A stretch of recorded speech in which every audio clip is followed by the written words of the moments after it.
এখন all India secular ফ্রন্টের শ্রী মোহাম্মদ নওশাদ সিদ্দিকীকে তার বক্তব্য রাখার জন্য অনুরোধ করছি।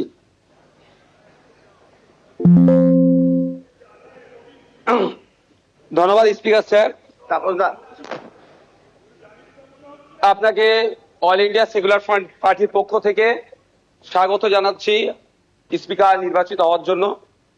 আমরা আশা করব আগামী 5 বছর আপনার নেতৃত্বে এই অগাস্ট হাউস তার গরিমাকে বহন করে চলবে এবং সাথে সাথে আমরা যারা বিরোধী আছি তাদের সর্বোৎকৃষ্ট জায়গা, মতামতের জায়গা হচ্ছে এই অগাস্ট হাউস।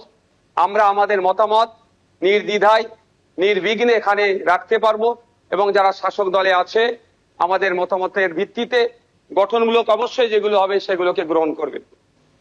স্পিকার স্যার, আপনার অনুমতি নিয়ে দু একটা কথা বলবো, যদি এই প্রসঙ্গ নয়। সত্যি আমি আজকে বসে খুব ফিল করছিলাম, হাসছিলাম মনে মনে।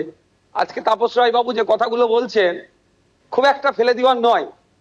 আমি আমি আমি আমি বলবো, আমি 2021 সালে নির্বাচন হওয়ার পরে 6টা মাস এমন দিন পার করেছি, আমার মনে হচ্ছিল যে আমি ইস্তফা দিয়ে দিই, অন্তত আমার ছেলেগুলোর উপর অত্যাচার যদি বন্ধ হয়।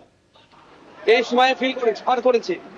পোস্ট পোল ভায়োলেন্সে 2021 সালে, আমি এতে কিন্তু বিজেপিকে দৌড়ার সার্টিফিকেট দিচ্ছি না, কিন্তু 2021 সালে যে সমস্যার সম্মুখীন আমরা হয়েছিলাম, আমাদের কর্মী খুন হয়েছিল, একাধিক বাড়িঘর লুটপাট হয়েছে, ভাঙচুর হয়েছিল, সেই অর্থে। তবে হ্যাঁ, একটা জিনিস, এই 2026-এ দাঁড়িয়ে কিন্তু বেশ কিছু ধর্মের স্থান আক্রান্ত হয়েছে। মাননীয় মুখ্যমন্ত্রী মহাশয়কে এবং বিজেপি যারা আছে তাদেরকে বলবো সেইগুলো আপনারা লক্ষ্য রাখবেন, সেগুলো লক্ষ্য রাখবেন। আজকে এই হাউসে যে কথা চালাচালি হচ্ছে, আমি বসে বসে ফিল করছিলাম সময় গিয়েছে আমাদের বক্তব্য, বিরোধীদের বক্তব্য শাসকের পছন্দ হয়নি, চিৎকার করে বন্ধ করে দেওয়া হয়েছে। এই হাউসেও কিন্তু 21 থেকে 26 আমরা দেখেছি। আমরা আশা করব ওই দিনটা আসবে না। আমরা বিরোধী যারা আছি গঠনমূলক প্রস্তাব রাখবো, শাসক দল যারা আছেন তারা গ্রহণ করবেন। মাননীয় মুখ্যমন্ত্রী মহাশয় একটা কথা বললেন, খুবই ভালো লাগলো। আমরা যারা একাধিকবার বিভিন্ন দপ্তরে লেটার করেছি, ন্যূনতম রেকগনাইজ আমাদের লেটারকে করা হয়নি, ইনক্লুডিং চিফ মিনিস্টারের কাছে। আজকে যে কথা বলেছেন এটাকে আমি স্বাগত জানাচ্ছি, যে উনি অন্তত কথা বলেছেন যে মিনিস্টাররাও রিকগনাইজ করবে, অর্থাৎ প্রাপ্তি স্বীকার করবে। আর একটা কথা উনি বলেছেন অল্প হলেও কাজ করব। আমরা বিরোধী, আমরা পজিটিভ কথা বলবো, রাজ্যের স্বার্থে বলবো, রাজ্যের জনগণের স্বার্থে বলবো। অহেতুক বিরোধিতা করার জন্য বিরোধিতা আমরা করব না। সুতরাং মুখ্যমন্ত্রী মহাশয়কে বলবো, অল্প নয়, আমরা যেগুলো আর্গুমেন্ট করব, আমরা যে ডিমান্ডগুলো রাখবো, ব্যক্তি স্বার্থের জন্য নয়, মানুষের স্বার্থে, নির্বাচিত হয়ে এসেছি তাদের স্বার্থে, সেগুলো আপনি পুরোপুরি যদি আমাদের জন্য, বাংলার মানুষের জন্য করেন, আমরা আপনার কাছে অবশ্যই কৃতজ্ঞ থাকবো। আবারও মুখ্যমন্ত্রী মহাশয়কে ধন্যবাদ জানাবো।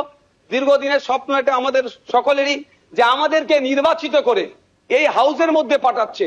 মাসের শেষে আমরা 1,21,000 টাকা নিয়ে বাড়ি যাচ্ছি। আমরা সেই জনগণের জন্য কি রোল প্লে করছি, কি বক্তব্য দিচ্ছে হাউসের মধ্যে? না, হাউসের মধ্যে এসে শুধু সময় কাটিয়ে চলে যাচ্ছি। যে আপনি লাইভ স্ট্রিমিং এর যে কথা বলেছেন, এটাও আমি আপনাকে কৃতজ্ঞতা জানাচ্ছি, স্বাগত জানাচ্ছি। এটা হওয়াটা খুবই দরকার ছিল।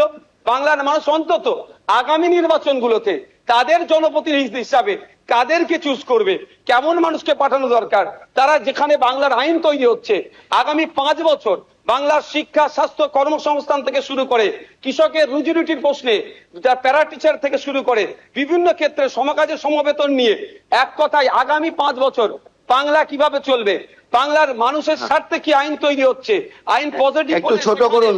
বিরোধী স্যার, শেষ করবো।